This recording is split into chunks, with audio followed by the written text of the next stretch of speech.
In this video, we're going to be talking about 20 things you probably don't know about the After Hours update, including secret features and hidden details of the nightclubs, all the vehicles, and a whole lot more. So let's jump into this and let's get it started. The number one spot today, the Dinka Jester Classic, since it got upgraded and updated with liveries and new mods, has two very distinct Fast and Furious references, and they are liveries that look like they are direct copies of ones that can be seen from the movies.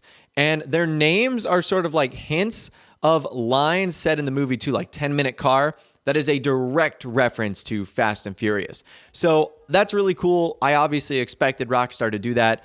This vehicle, in case you don't know, is based off of the Toyota Supra, which was really famously used in the Fast and Furious franchise. So really cool right there. Rockstar obviously showing sort of a little bit of a nice reference to the Fast and Furious franchise with the Dinka Jester Classic. Something else that's pretty cool at the number two spot, in the nightclubs, you know that you can get a drink from pretty much everywhere and any floor. And if you do so and you have a little bit too much to drink and you try and access your nightclub management interaction menu, the game will politely tell you that you are too drunk to make smart decisions right now.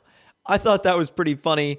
Basically, if you have a drink, you won't be able to access your nightclub management, which I definitely think is one of the funniest things Rockstar included in this update. Speaking of drinking in the nightclubs, if you go to the main bar upstairs and ask for the Macbeth whiskey shot, it will actually make you pass out after one drink. And you'll actually wake up in some really interesting places. Like you might be on another floor. You might be on the toilet getting sick. You might be at a completely different spot outside of your nightclub. So if you drink the Macbeth whiskey shot, you will pass out immediately and it's going to knock you out. So just be careful while doing that. Another thing you need to be careful with is the champagne options. So there's actually a $30,000 champagne, a $50,000 champagne, and a $150,000 champagne that you can open. Now, obviously, that's really expensive, and if you open the champagne, you will be prompted to tap a button to shake it up. You will spray the champagne everywhere, and then you will drink the last bit of it, making you instantly drunk from the first time you drink it. It won't make you pass out, but it will make you drunk, the screen fuzzy, and you won't be able to use the nightclub management screen. So that's another funny feature, a very expensive one, but certainly a very funny feature. In the office as well, at the number 5 spot, did you know that you have access to privacy glass and a switch to dim the lights? So it's on this little touchpad right here. Now, this is a feature that you had to actually buy in the facility. You don't in the nightclub. It comes standard. You can actually just go up to it, press the button left or right if you want one or the other, and you can dim your view into the VIP lounge and the office, which is kind of a nice little feature from Rockstar. Another weird feature at the number 6 spot today, there's a guy in the bathroom that you can tip $1. I don't know why, and I don't know if this is a thing like in other countries or, nice places. Do you tip people in bathrooms? I've never known that you do that. That's a weird concept to me, but you can. You can just throw dollars at this guy sitting on the stool watching you use the restroom.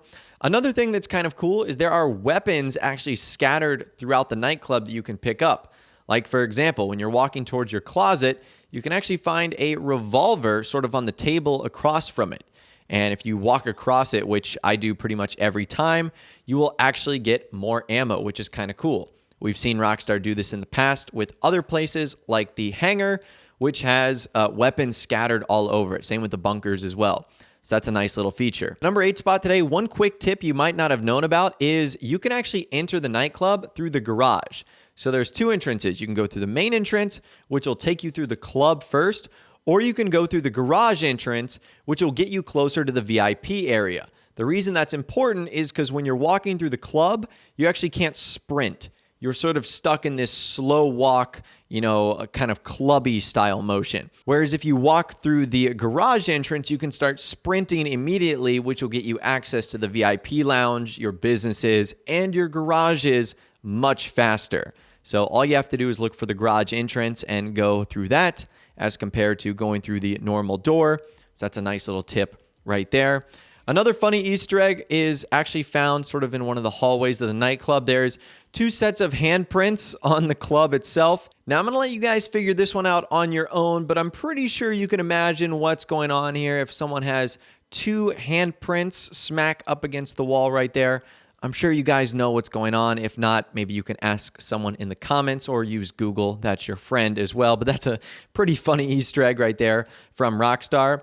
Number 10 spot today, your desk gets updated with trophies. So if you complete awards or challenges or get a certain number of people inside of your nightclub, you will get various awards on your desk. You will also get awards on Tony's desk as well.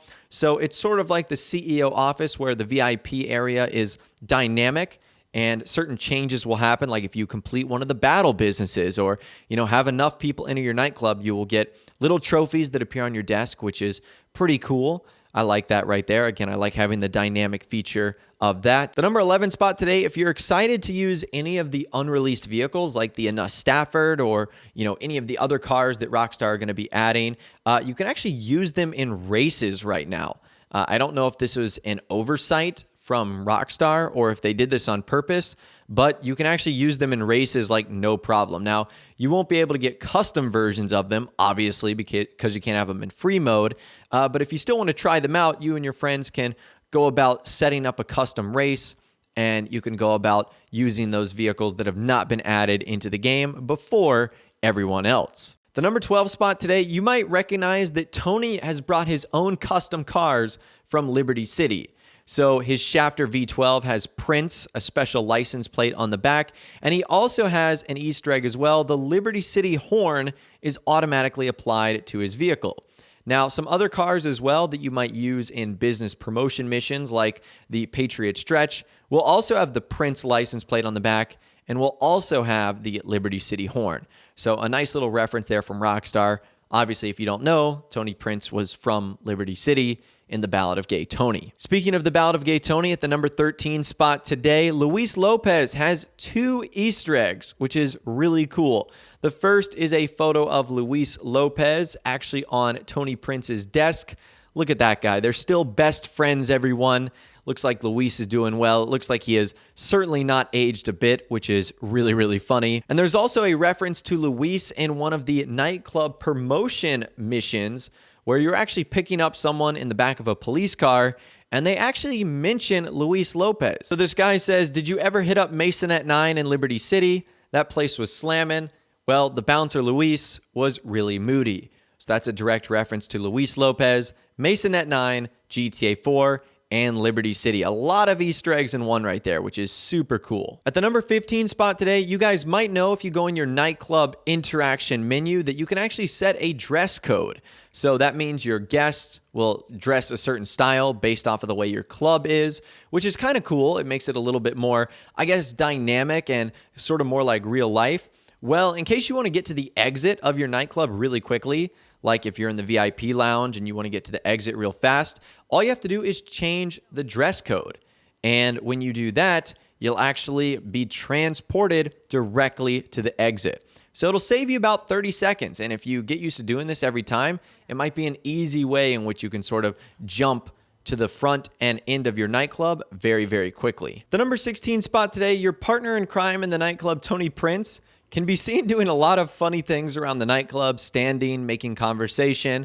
By far the most interesting thing he'll be doing is sitting at his desk, which is next to yours, and he's actually dynamically doing stuff. You'll see him browsing the web, like going on different websites like Maze Bank Foreclosures and all the other different sites in the game, like Legendary Motorsports, stuff like that. It's really cool. You see someone like actually browsing the web instead of just staring blankly at the same computer screen. So I think that's pretty awesome. And it just goes to show you the level of detail that Rockstar put in this game. Same with Laszlo. At the number 17 spot today, you'll see Laszlo dancing around the club, holding giant glow sticks, riding a horse on a stick. Trust me, he is doing some of the funkiest stuff imaginable in this nightclub. But it's also really funny to see that sort of stuff happen as well. So again, Rockstar went into a lot of detail here, and that's just another thing they've done to make the clubs feel very realistic. At the number 18 spot today, a ton of celebrities can actually come into your club. A lot of them are from previous games. Some are famous in GTA 5. So you've got Jimmy Boston, you've got Miranda Cohen, you've got Tyler Dixon. Probably the three most popular, Lacey Jonas, who is supposed to be a parody of Lindsay Lohan, Carrie McIntosh from GTA 4, Poppy Mitchell from Single Player. You guys know the missions that we ultimately do with her. That's pretty cool. In order to get celebrities in your club, you have to do the promotion missions and hope that Rockstar gives you one that involves a celebrity. I wish Rockstar included some more famous GTA characters like Jack Howitzer, Candy Sucks. Even Brucey from GTA 4 would be a good fit, considering he's already in the game as a phone contact. But the celebrities they have are still pretty awesome, so I thought that that was a really cool feature of the nightclubs. At the number 19 spot today, the nightclubs work just like any other property in car. The owner of it can select who they want in and out. And if you get kicked out of someone's nightclub, a little cutscene happens like this that literally shows you getting thrown out of the nightclub by bouncers. I thought that was pretty awesome. Again, it just goes to show you the level of detail that Rockstar went into this. And it like happens instantly. Like you'll be dancing, having a good time, then boom, thrown out by the bouncers. And you actually get banned for a little bit as well, where you can't go back into the club. So they kind of kick you out for a little bit before you can get back in. And at the number 20 spot today, the final thing we're going to be talking about in this video, if you have a population bar over 3, there's actually some joints that you can pick up in your nightclub. So I don't know if this is brought in by the guest or if this is just a reward for having a dynamic populated nightclub, but you can actually smoke a little bit in the club as well, which is something I didn't know that you could actually do. But anyways, that right there is 20 things that you might not have known about the After Hours update, the nightclubs, the vehicles added in the DLC, and a whole lot more. If you guys feel like I missed anything or have any other secret features you'd like to share, let us know in the comments down below. I'd love to hear from you guys down there. If you did go on to enjoy this video, though, a like rating would of course be awesome. And also subscribe to my YouTube channel if you are new, or you like daily GTA 5 videos like this. With all the way, guys, like I said, thanks so much for watching. Take care, and I'll see you guys in the next video.